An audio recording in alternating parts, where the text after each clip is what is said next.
Pukul 6 waktu Indonesia Tengah. Inilah Radio Republik Indonesia Bau-Bau dengan Warta Cape Town. Berita seputar Kepulauan Buton.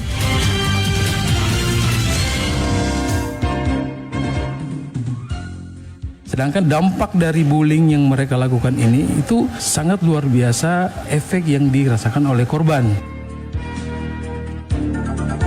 Kalau sejak dari pertama sampai terakhir kemarin dengan Bawaslu, sudah ratusan mungkin bala yang kita turunkan.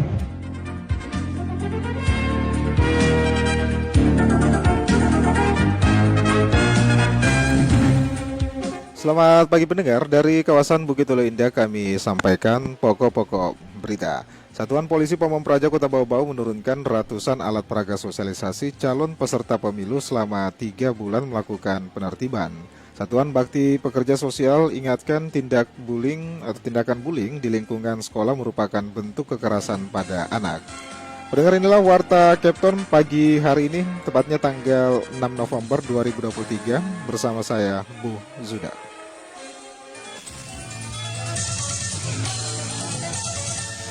Pendengar, kita awali penyampaian Warta Cape Town pagi ini. Satuan Polisi Pamong Praja Kota Bau-Bau menurunkan ratusan alat peraga sosialisasi calon peserta pemilu selama 3 bulan melakukan penertiban pada Agustus sampai bulan Oktober 2023. Panel itu Afriansa melaporkan. Kalau sejak dari pertama sampai terakhir kemarin dengan Bawaslu, sudah ratusan mungkin bala yang kita turunkan. Satuan Polisi Pamong Praja Satpol PP Kota Bau-Bau telah menurunkan ratusan alat peraga sosialisasi calon peserta pemilu selama 3 bulan melakukan penertiban pada Agustus sampai Oktober 2023. Kasat Pol PP Bau-Bau, LM Takdir, mengatakan penertiban ratusan alat peraga sosialisasi tersebut karena dipasang di tempat terlarang yang melanggar peraturan daerah Perda nomor 1 tahun 2015 tentang ketertiban umum dan ketentraman masyarakat. Berdasarkan perda tersebut, kata Takdir, antara lain pada pasal 8 huruf H menyebutkan dilarang menempatkan selebaran, poster, slogan, pamflet, kain bendera atau kain bergambar, spanduk dan sejenisnya pada pohon, rambu lalu lintas, lampu penerangan jalan, taman rekreasi, pipa air, dan tempat umum lainnya kecuali mendapat izin kepala daerah. Kalau sejak dari pertama sampai terakhir kemarin dengan Bawaslu, sudah ratusan mungkin bala yang kita turunkan. Tetapi ada termasuk baliho-baliho yang kecil, dan itu ada di catatannya tim kami. Terakhir kemarin bersama Bawaslu kita dari sini sampai ke bagian Bungi sana. Bagian Bungi Kari-Kari, Bawaslu bersama KPU. Dikatakan Takdir, sebelum melakukan penertiban, pihaknya jauh-jauh hari telah bersurat kepada semua partai politik di Kota Bau-Bau agar tidak memasang alat peraga sosialisasi yang melanggar Perda nomor 1 tahun 2015. Namun, masih saja ditemukan di lapangan sehingga pihaknya menertibkan baliho dan sejenisnya tersebut. Takdir menambahkan, dalam waktu dekat pihaknya juga bersama Bawaslu setempat kembali akan melakukan penertiban alat peraga sosialisasi calon peserta pemilu. Karena sesuai imbauan Bawaslu, kata Takdir, calon peserta pemilu menahan diri memasang baliho dan sejenisnya sampai tahapan kampanye pemilu dimulai berdasarkan jadwal pada 28 November mendatang. Reporter RRI Bau-Bau, Afriansa melaporkan. Menteri Koperasi dan Usaha Kecil dan Menengah atau Menkop UKM, Teten Mas Duki, menilai Kabupaten Wakatobi merupakan wilayah dengan potensi sektor kelautan sangat besar, termasuk memiliki komoditas unggulan berupa rumput laut yang potensial menjadi penggerak hilirisasi nasional. Hal tersebut diungkapkan Teten Mas Duki saat membuka acara Expo UMKM pada Wakatobi Wonderful Festival and Expo atau Wakatobi Wave tahun 2023 baru-baru ini. Menteri Teten memaparkan industri rumput laut secara global diperkirakan mampu mencatatkan pertumbuhan tahunan 10,5% dengan pendapatan menyentuh 48 miliar dolar Amerika Serikat atau setara 734,4 triliun rupiah. Sedangkan Indonesia adalah produsen rumput laut terbesar kedua di dunia yang menghasilkan 27,86% dari 35,80 juta ton produksi rumput laut di dunia. Meski begitu, sekitar 65% produk rumput laut yang diekspor masih berupa bahan mentah atau non-olahan. Padahal menurut Menteri Teten, rumput laut memiliki potensi untuk diolah menjadi bahan baku industri farmasi, kecantikan, dan lainnya.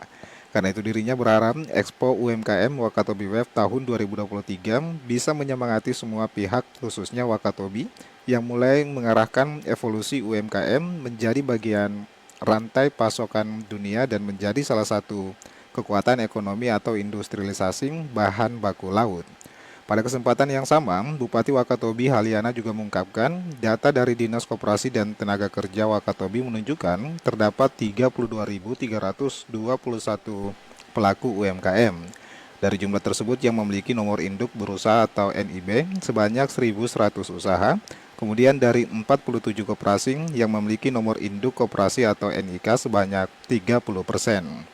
Jumlah tersebut diharapkan semakin meningkat karena saat ini pembuatan NIB, NIK sangat memudahkan agar bisa dimanfaatkan UMKM untuk mengakses permodalan dan kapasitas usaha ke depan. Selain itu, Haliana juga berharap expo dan festival setiap tahun yang digelar di Kabupaten Wakatobi dapat menjadi bentuk dukungan nyata bagi UMKM. Anda sedang mendengarkan Warta Kepton, berita seputar Kepulauan Buton. Saudara, Satuan Bakti Pekerja Sosial atau Sakti Peksos ingatkan tindakan bullying di lingkungan sekolah merupakan bentuk kekerasan pada anak. Selengkapnya, Heru Mulko melaporkan.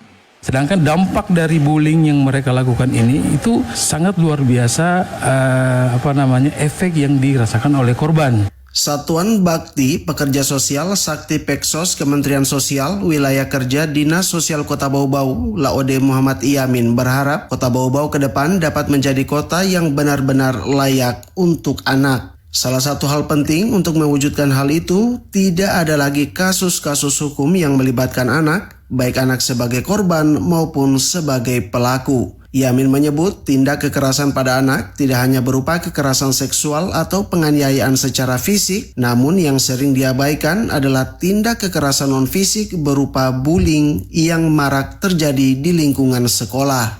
Makanya kenapa kemudian dampak-dampak juga bullying yang ada di lingkungan sekolah ini juga tidak diketahui oleh si pelaku ini gitu. Jadi mereka tidak menyadari gitu. Sedangkan dampak dari bullying yang mereka lakukan ini itu sangat luar biasa, efek yang dirasakan oleh korban. Seperti menurutnya tingkat prestasi di sekolah, bahkan ada yang korban bullying itu bisa bunuh diri gitu, karena menganggap bahwa dirinya ini sudah tidak berarti, kemudian tidak diterima di lingkungannya, lingkungan teman-teman sepergaulan yang ada di sekolah. Di sisi lain, Yamin meminta dengan pendampingan yang intens dari orang tua, anak-anak dapat mengetahui batasan-batasan dalam bergaul, pandai memilih teman, tidak berpacaran, dan menggunakan media sosial hanya untuk hal-hal positif dalam mendukung peningkatan prestasi. Sebab banyak kasus terjadi akibat pergaulan yang kebablasan justru berujung pada tindak pidana.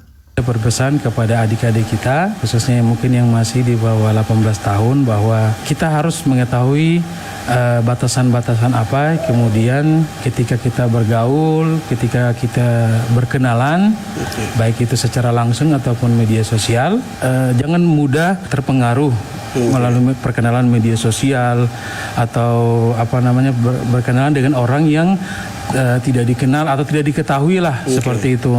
Karena memang kasus-kasus yang terjadi itu rata-rata seperti itu. Olehnya itu, Yamin berharap lingkungan keluarga dapat menjadi garda terdepan dalam mencegah tindak kekerasan anak di Kota Bau-Bau. Reporter RRI Bau-Bau, Hairul Mulku melaporkan. Saudara, kita beralih ke berita yang terakhir. Dinas Kesehatan Provinsi Sulawesi Tenggara, Dinkes Sultra, terus melakukan sosialisasi imunisasi dalam upaya mencegah penyebaran penyakit campak pada anak. Kepala Bidang Pencegahan dan Pengendalian Penyakit Dinkes Sultra, Muhammad Ridwan, mengimbau masyarakat, terutama orang tua, untuk memastikan anak-anaknya mendapatkan imunisasi dasar lengkap. Dijelaskan salah satu faktor penyebab campak adalah kurangnya imunisasi pada anak, sehingga sangat penting bagi anak untuk mendapatkan imunisasi sesuai jadwal yang telah ditetapkan. Ridwan mengatakan ada beberapa jenis vaksin dalam program imunisasi yang diberikan kepada masyarakat, khususnya anak.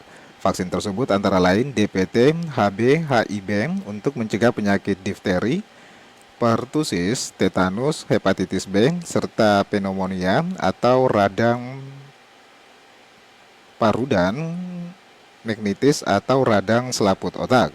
Selain itu, vaksin measles dan rubella, yaitu vaksin untuk mencegah campak dan campak Jerman. Kemudian vaksin inaktif polivirus, yaitu vaksin untuk mencegah polio yang diberikan melalui suntikan. Sedangkan vaksin oral polio, kata Ridwan, yaitu vaksin untuk mencegah polio yang diberikan secara oral. Kemudian vaksin human papillomavirus, yaitu vaksin untuk mencegah infeksi yang disebabkan oleh virus papilloma penyebab kanker serviks.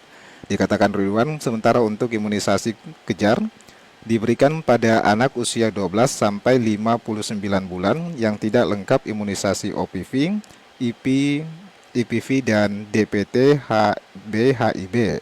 Imunisasi kejar ini merupakan upaya memberikan imunisasi kepada individu dengan sebatas tertinggal 1 atau lebih dosis vaksin dari yang seharusnya diberikan.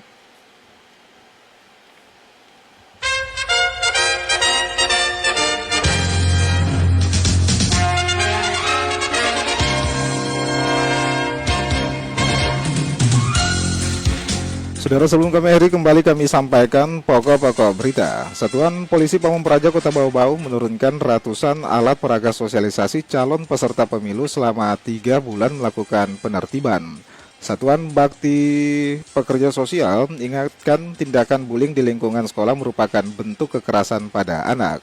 Mendengar demikianlah Warta Kepton pagi hari ini. Mewakili kerabat kerja yang bertugas, kami ucapkan terima kasih atas perhatian Anda. Selamat pagi dan selamat beraktivitas.